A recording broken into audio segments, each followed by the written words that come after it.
The bold and the beautiful, Katie's final battle. A heart fails, a family shatters, and nothing will ever be the same. In a world that rarely pauses long enough to breathe, the bold and the beautiful has delivered one of the most devastating, emotionally gripping storylines in recent memory. After years of calm and resilience, Katie Logan faces the cruel return of the very condition that nearly took her life years ago, her failing heart. But this time, it's worse. More aggressive. More dangerous. And unlike before, her options are few and her chances are lower than ever. It starts quietly. Katie ignores the first symptoms: shortness of breath, fatigue, occasional chest pain. She blames it on stress, aging, too many late nights helping with forester projects. But one morning, she collapses in her kitchen. Luckily, she's found by a housekeeper and rushed to Cedars-Sinai. The diagnosis is swift and brutal. Her heart condition has returned, and this time, it's terminal unless she undergoes immediate surgical intervention. But here's the catch: Katie's age and the level of tissue degradation make her a poor candidate. Her doctors are blunt. If she proceeds with surgery, there's only a 30% chance she'll survive the operating table. If she doesn't, she'll have weeks, maybe months.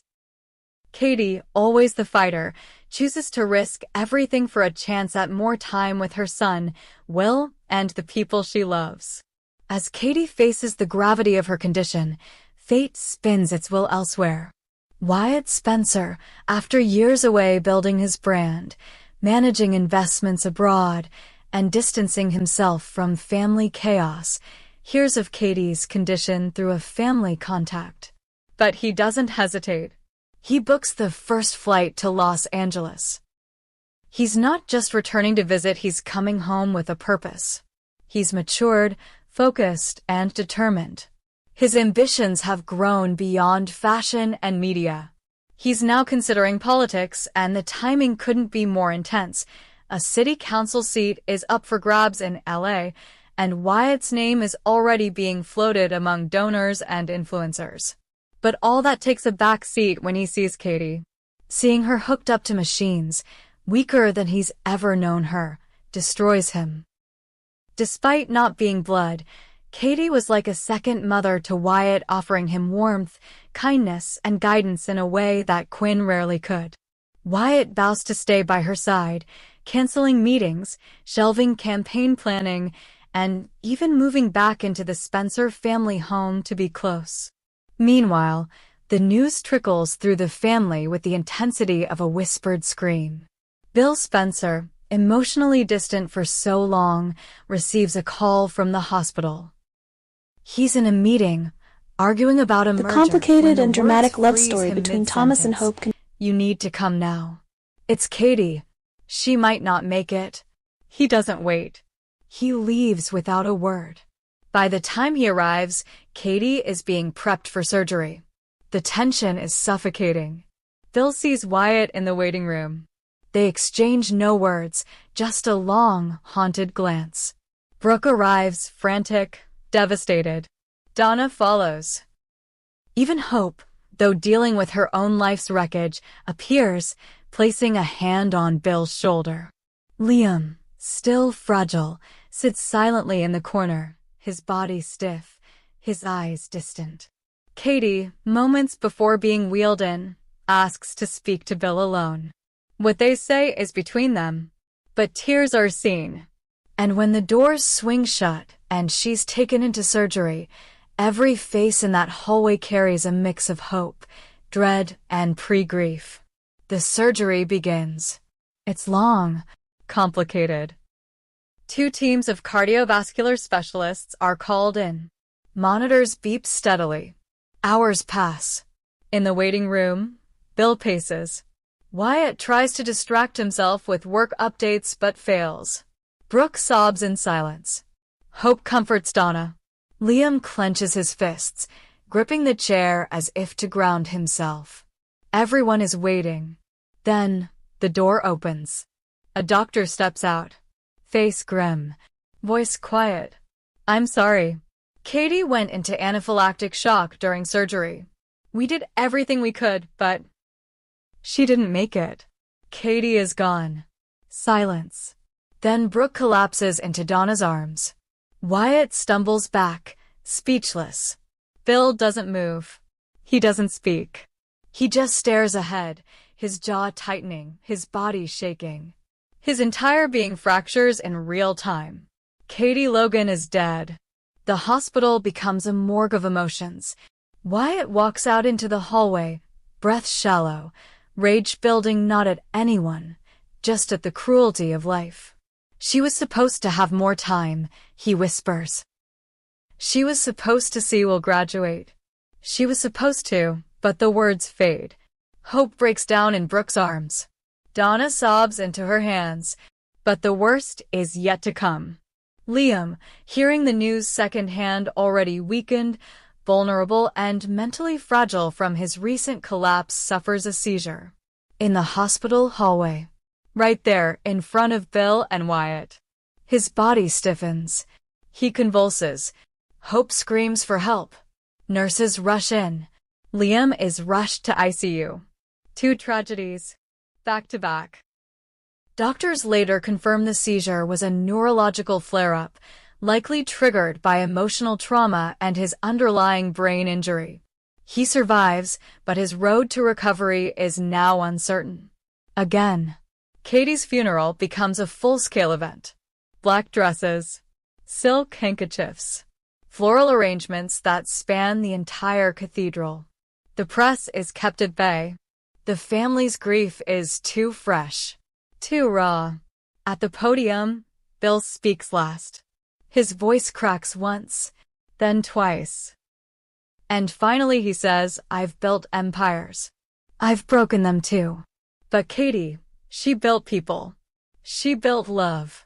And now she's gone, and all I want is one more morning with her. One more laugh. One more fight. One more everything. The room is silent. Just sobbing. Wyatt steps forward afterward and declares his intention to run for city council, dedicating his campaign to the memory of a woman who gave everything to others, even when her own heart couldn't take more. The Spencer family is fractured. Bill retreats into isolation. Brooke breaks off all contact with him. Donna attempts to step in but can barely function. Hope throws herself into work. Steffi stays away, unsure how to help without making things worse. And Will? Still in boarding school. Shielded from the worst. But soon, he'll learn. The world keeps spinning. But for the people who knew Katie Logan not as a patient, not as a fragile figure, but as a mother, a fighter, a force of grace in a brutal world, it will never feel the same again. Because in the bold and the beautiful, life is always dramatic. But death? Death is final. Katie Logan was the heart of so many lives.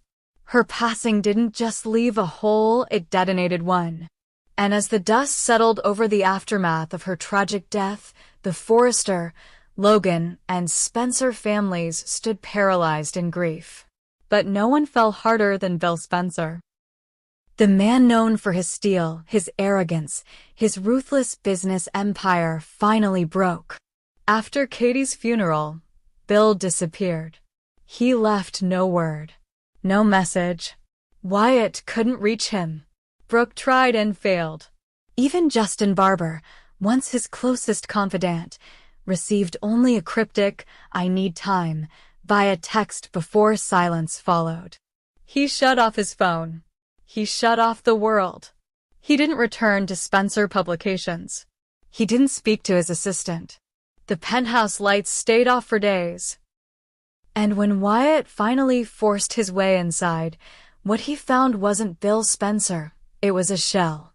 The man who once ruled Los Angeles from a boardroom now sat motionless on the floor of his living room, surrounded by pictures of Katie.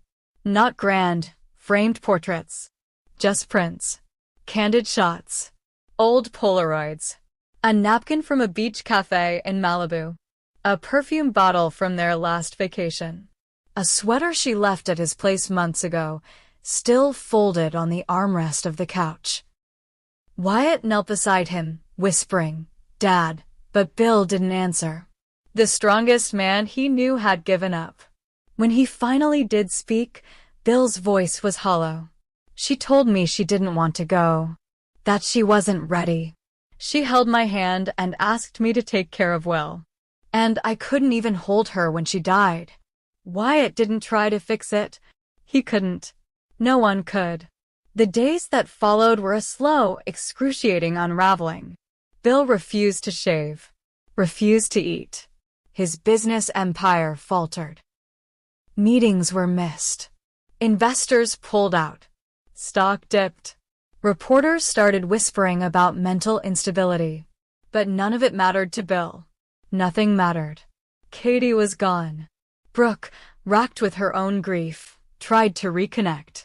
She came to the penthouse, hoping her shared history with Bill might draw him out. "You don't have to carry this alone," she told him. "You were more than just her ex. You were her family, her safe place. You gave her more years than any doctor ever promised."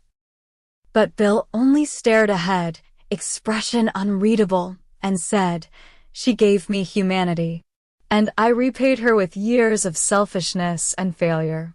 Brooke left in tears.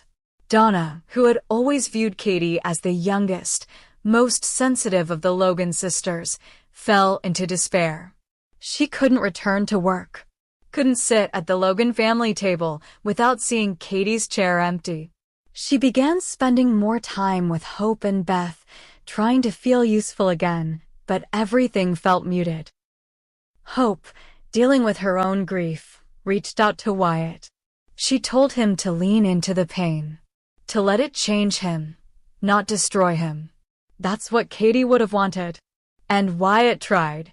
He launched his campaign for city council in Katie's name. He held press conferences, met constituents, promoted children's health care reform and women's heart health awareness. He became a voice of compassion and change in a city used to ego and scandal. But behind the scenes, he worried for his father. The breaking point came 2 weeks later. Bill missed Will's return from boarding school. The boy had been shielded from the full truth until he arrived home, expecting to see his mother and finding instead a cold house, tear-streaked aunts, and a father who wouldn't come out of his bedroom. Will stood in the hallway and said, "Where's Mom?" And no one could answer fast enough. When Will finally found Bill, he was sitting in the dark, holding a wine glass. His eyes bloodshot. His voice trembling. "She's gone, son. I'm sorry." Will didn't cry immediately. He just stared, and then turned and walked away. The next day, Bill checked himself into a private clinic not for physical recovery, but for grief therapy and emotional stabilization. For the first time in his life, he admitted he couldn't handle the weight alone. The city watched as the once indomitable media titan vanished from the public eye, and the rumors swirled. Spencer Publications restructured under Wyatt's temporary leadership. Lawyers and board members stepped in. Liam, still recovering from his seizure, offered quiet advice when able. But there was no replacing Bill Spencer. There was only enduring his absence. Katie's Memorial Foundation was launched 3 weeks later. The Katie Logan Heart Trust, funded by Forrester Creations, the Logan Sisters, and Spencer Publications. Brooke delivered a speech. Donna read one of Katie's favorite poems. Wyatt announced an annual awareness campaign in her honor. But Bill wasn't there. He remained in treatment. Quiet. Removed. Trying to survive a world that no longer had the woman who made him feel redeemable. And somewhere deep inside him, the voice of Katie echoed. Not in memories, but in silence. In stillness. In pain. Because in the bold and the beautiful, love doesn't always conquer. Sometimes it leaves a scar too deep to heal. And sometimes the strongest fall the hardest.